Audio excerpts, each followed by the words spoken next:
Hey y'all, Happy New Year! In the South, we have a tradition when it comes to the foods that you should eat on the very first day of every year. If you've lived in the South for any length of time, you're very well aware that you must eat at least a spoonful of black-eyed peas on New Year's Day because it brings you wealth. Now, growing up wasn't my favorite thing to do, but here I am, 28 years later, I've done it every year, and now I love black-eyed peas. Now, we've got all of our traditional New Year's foods, and they all symbolize something different. We have pork. Pork is in every dish that I'm cooking, but I also have an entree of pork chop, and pork is supposed to bring you prosperity or progress in the new year because pigs have a snout and they root forward, so that is supposed to signify prosperity and progress. So 3 things represent wealth: cornbread, black-eyed peas, and greens, and then we've got prosperity and progress with the pork, good fortune, good luck, wealth, just all the things in the new year. That is why we eat it on New Year's Day. And it is certainly not New Year's Day without it in my house. The very first thing that you need to do is soak your black-eyed peas the night before. I like to put mine in a baking sheet and kind of sort through them, make sure that there are no pebbles or any bad peas, and then pour water over them and they soak up water nicely. Then you can get started on the rest of your meal. I typically start with cornbread just because it goes in the oven, and while it's in the oven, I can start getting my other ingredients prepped and ready, and cornbread heats up beautifully, so I like to get that over and done with so I'm not worried about it at the end. It bakes, take it out, then you can warm it back up in the oven. This recipe is for Southern Living's Ben Mim's Perfect Cornbread, and y'all, if you haven't tried it, it is so delicious, and you definitely should. Once my cornbread comes out of the oven, I start with my tomato gravy because I like to let that simmer on the back burner for as long as I can. I really like the depth of flavor that the long simmering adds. Tomato gravy is super easy if you've never made it. You're gonna need hog jowl, bacon, or salt pork.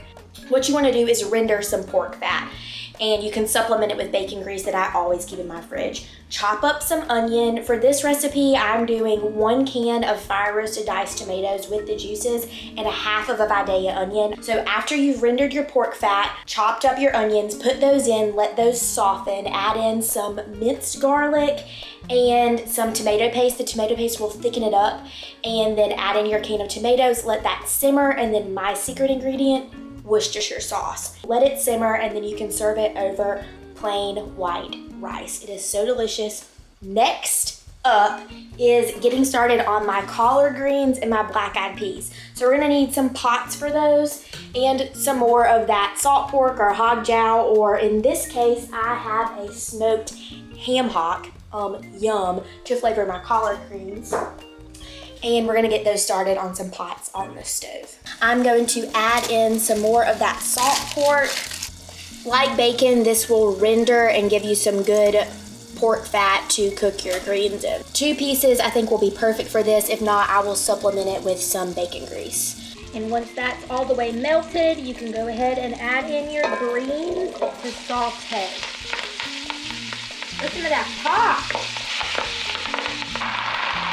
Once your greens have reduced down in size, they're nicely sauteed. Now I'm going to add in some chicken broth and water. The chicken broth adds some flavor. They are going to be so good, and we're just gonna let these things go and do their thing. I'm going to cover it with a lid, and even though I'm covering it, there will still be a little bit of evaporation, so I'll probably have to add in some water every now and then. We're just gonna let these things go, probably cook for about 2 hours. Meanwhile, on this side of the stove, I've got some water almost up to a boil for my black-eyed peas. Now, I have these 2 ingredients, some salt pork. You could also do hog jowl, ham hock, whatever. You just need some pork fat flavor. And then I've got a carrot. Now, very important ingredient when you're cooking peas of any kind. Throw in a carrot. I broke it in half. This is an old wives' tale. Adding a carrot into your peas will take out that unwanted extra little bit that happens in your stomach after you eat any kind of legume. It'll take it away. I don't know if it's true, but let me just tell you right now, I will never cook peas without a carrot in them. So water is up to a boil. I drain my soaked peas. They are going in. Add in my carrot and some more salt pork for flavor. Bring it up to a boil, then reduce it to a simmer and let it go until my peas are tender. And now the grand finale, fried pork chops with cream gravy. We've got bacon grease. Now, nothing about this meal is healthy, so start your resolutions tomorrow. There is pork fat in everything, in with the liquid gold to fry up these pork chops. I'm also gonna add in a little bit of canola oil just because it has a higher smoke point and will help prevent the pork chops from burning. I have mixed together some flour with some seasoned salt and black pepper, and I salted my pork chops. These are about 1 inch thick. I like them on the thinner side for this meal, but I do love a good old thick pork chop otherwise. But for this, no thicker than 1 inch. And then you're gonna wanna save the leftover flour in your bowl for your gravy. Then when you have your pork chops dusted in flour, we can add them to the hot skillet.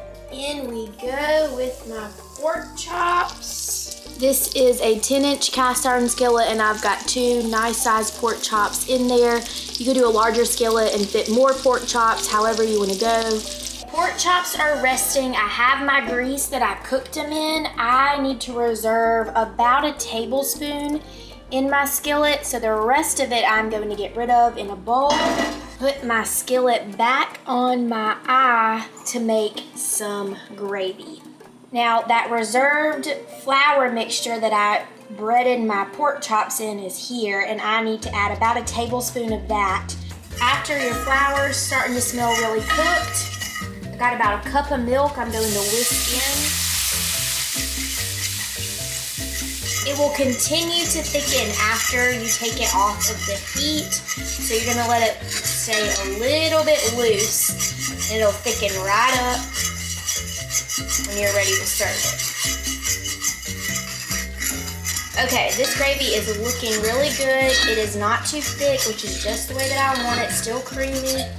I'm going to remove it from the heat, and I don't have a gravy though, but I do have this really cool blue glass measuring cup that I will pour my gravy up in. It will still thicken as we go, and now I can get everything ready to eat this New Year's Day meal.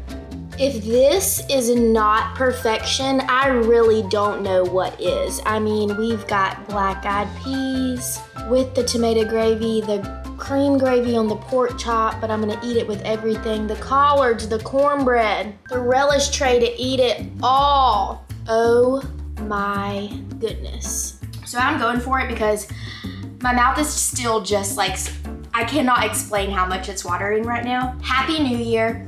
If you like this video, be sure to like, comment, subscribe, and share. If you're watching on YouTube, click the bell so you never miss an episode of Hey Y'all. If you eat the traditional New Year's foods on New Year's Day, I have got to know in the comments. Did I miss anything? These are all the traditions in my family, but I would love to know if your family has any other traditional foods that they always eat on New Year's as well.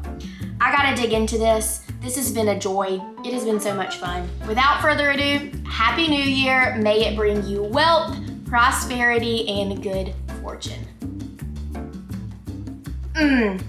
Y'all, it really doesn't get any better than that. It doesn't.